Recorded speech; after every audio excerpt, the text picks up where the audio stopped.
Hi అందరికీ, అందరు ఎలా ఉన్నారు? ఈ వీడియోలో పెరుగు చారు చేస్తున్నాను. ఫస్ట్ టైం నా ఛానల్ చూసేవాళ్ళు ప్లీజ్ సబ్స్క్రైబ్. చూడండి, ఈ బౌల్లో పెరుగు ఉంది. పెరుగు మంచిగా పల్చగా చేసుకున్నాను.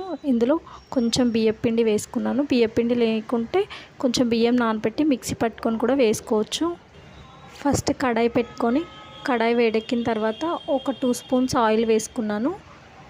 ఆయిల్ వేసుకున్నాక జీలకర్ర ఆవాలు వేసుకొని వేయించుకోవాలి. అది వేగిన తర్వాత అలాగే కొంచెం 2 రిక్కలు కొత్తిమీర, అలాగే 2 ఎండుమిర్చి వేసుకుంటే సరిపోతుంది.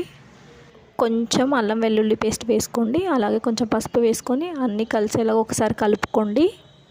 ఇలా వేగిన తర్వాత మనం పెరుగు మజ్జిగలాగా చేసుకున్నాం కదా, అది ఆ తాలింపులో వేసుకోవాలి.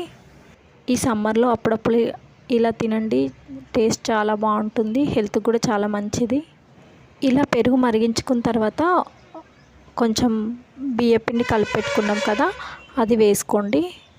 వేసుకొని బాగా కలుపుకోవాలి, లేకపోతే బియ్యపిండి ఉండలుగా వస్తుంది. టేస్ట్ అయితే చాలా బాగుంటుంది. ఒకసారి ట్రై చేయండి. Thank you.